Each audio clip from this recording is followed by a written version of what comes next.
Hi chess friends, today I want to show you this amazing game between Ding Liren and Levon Aronian.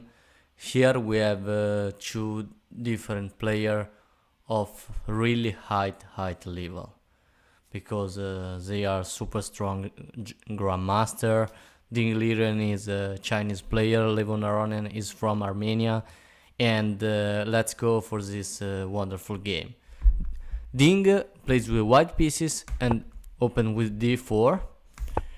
Levon plays with the black pieces, opens with d5.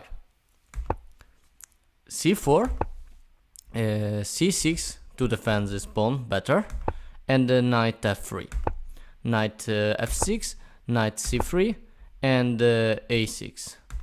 We have e3 by Ding and e6 by Levon. We have c6 to close the diagonal of the dark square bishop, and knight d7. We have b4, another pushing pawn. In this way Ding controls a lot of squares. This ec pawn controls the b6 square and blocks the coming of the knight here, and maybe in the future he will push something a4 or a3. We have b6 to create some weakness, and bishop b3 by Ding. We have a5. The idea for black here is to create some weakness on this really solid pawn structure. Here Ding's play a3 to consolidate this pawn structure. Can you see this so particular position, okay, of all pawns on the board? We have bishop e7 to prepare a castle, and now bishop d3. Ding activates the bishop with the idea to put pressure on g7. Maybe in the future we'll play something like queen c7 and create a battery on this diagonal. Really strong and really active pieces. We have a castle and a castle. Bishop b6 with the idea to pin this bishop. Here white can move this bishop because black bishop can attack, can capture the rook. So we have a knight e1 and bishop c4. Bishop capture for c4, d capture for c4, and now queen e2. In this way Ding attack this weak pawn, and Levon has to do something about it. Here a normal player would play something like this, and this is not a bad move. You defend the pawn. Here white continue with some move like knight c2, and after knight d5 the game continues completely equal, okay? So this is a normal way to defend the c pawn, but here Levon finds an interesting way to defend. Rook b8, brilliant move. Here we have rook a2. Seems a really strange move, rook a2, but what is the purpose of rook b8? I show you right now. If you play queen capture for c4, here black can simply capture this pawn, b capture for c5, and after d capture for c5, here there is knight capture for c5, because you can capture the pawn, the knight with the pawn, because the rook here cannot control the b2 square and capture the bishop, okay? This is a still equal position, but this is a nice way to defend the c pawn by Levon. So here Ding decide to play rook a2. In this way we have the same variation of before, but now the bishop is defended. So here we have b5 to defend the pawn, and e4, rook b7, and knight c2, knight b8. Can you see this so strange pawn structure of white and black? And this rook and this knight are not so active, and the rook and the bishop of white are not so active. But really particular position, really strange. We have a rook a1, trying to activate maybe the rook to bring on e1 in the future, and now queen c8 by Levon, and the rook d1. rook d8 to counterattack the rook on the d file, and now bishop c1. The bishop here wasn't so active, and it's better to use the time to bring the bishop on the c1 and activate on this diagonal. Now is a strong piece. We have a knight a6, and now bishop f4. Now this bishop cuts the board. We have rook d7 to double up on the d file and to attack this pawn, but for now this pawn is well defended by the rook and by the knight. And now h3 by Ding. Knight e8, and now queen e3. Ding want to close the position on the queen side. They want to prepare an attack on the king side. We have bishop f6 to put a lot of pressure on this pawn, and now e5 attacking the bishop. Bishop e7 and knight e4. Ding take up another piece for the attack, bring another piece for the attack, and has some advantage of space in this position. Okay, we have knight c7. This is a fantastic place to put the knight here. So knight c7 is to prepare obviously knight d5, and now knight d6. What a wonderful place for this knight that attack the c8, the queen on c8, this knight, or this pawn on f7. What a way to put the knight. We have queen a8. Here you can't capture this knight. If you capture this knight with a knight, this is a terrible fork with the e capture for d6, and now it's a double attack. I know that you could play something like this, saving the knight and attacks the queen. So here you can capture because knight follows knight for e3, and this is not so good position. Seems black has won the queen, but it's winning for white, because after knight capture for e3, white can simply capture with check a rook, and after queen capture, this knight is can be captured, and this position is completely winning for white. There is too much material for white that has a rook, a knight, and a bishop for a dark queen. Okay, so too many advantages.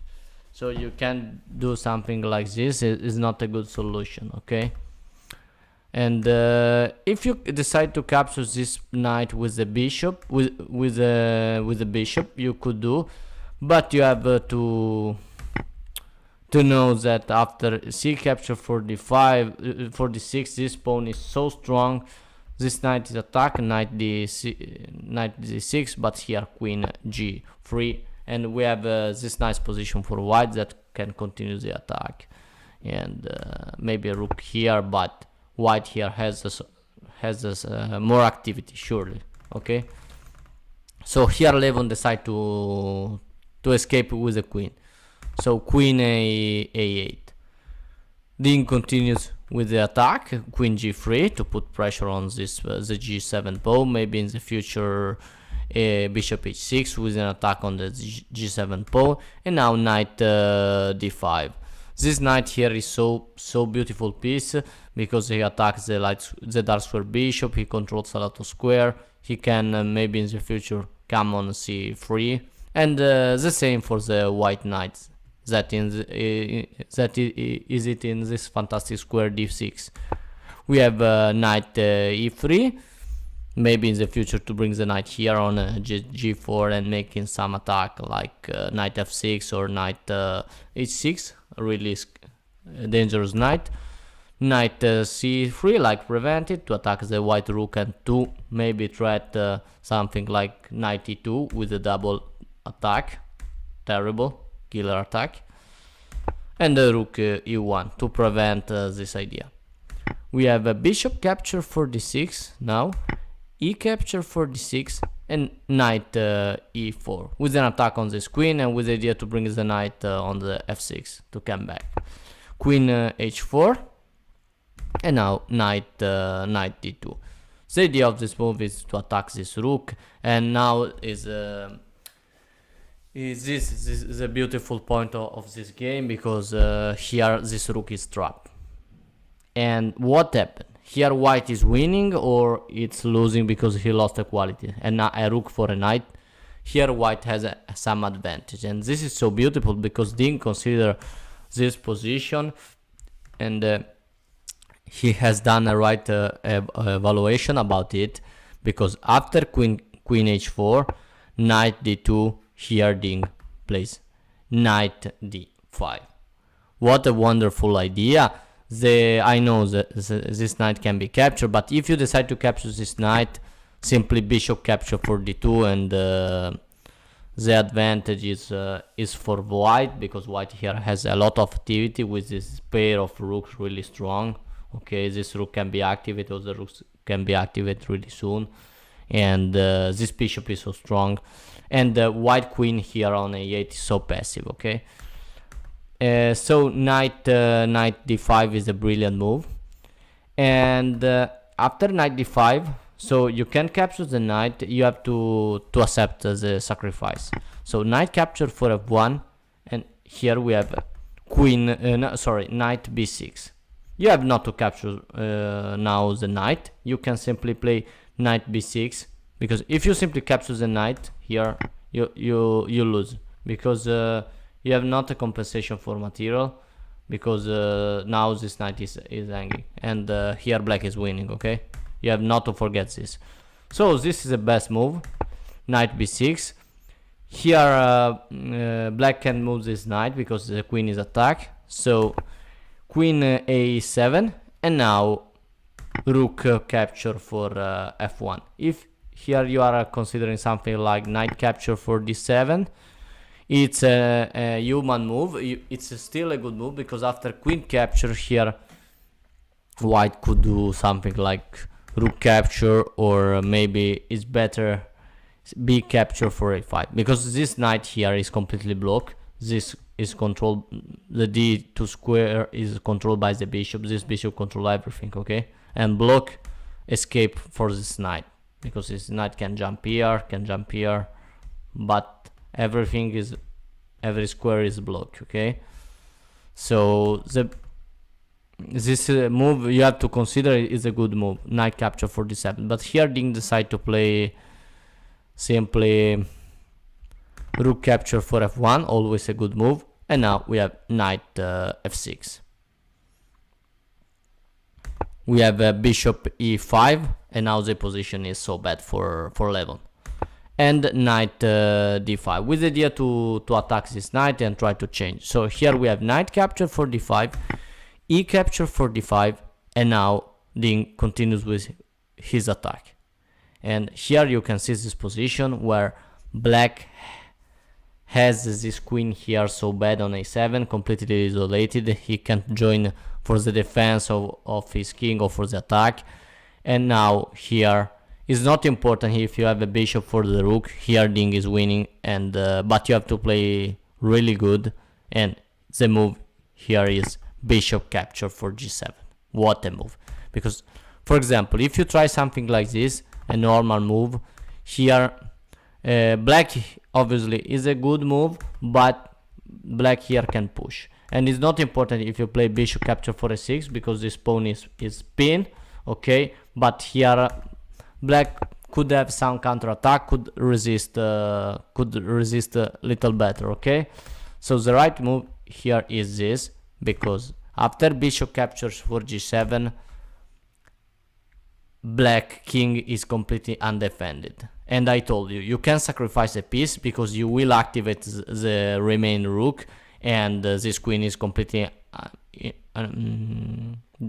inactive rook, or inactive queen. Okay, so king capture for g7, queen g5 check, and now you have two possibilities. If you come here, it's follows queen f6, and after king g5, white can attack with the rook.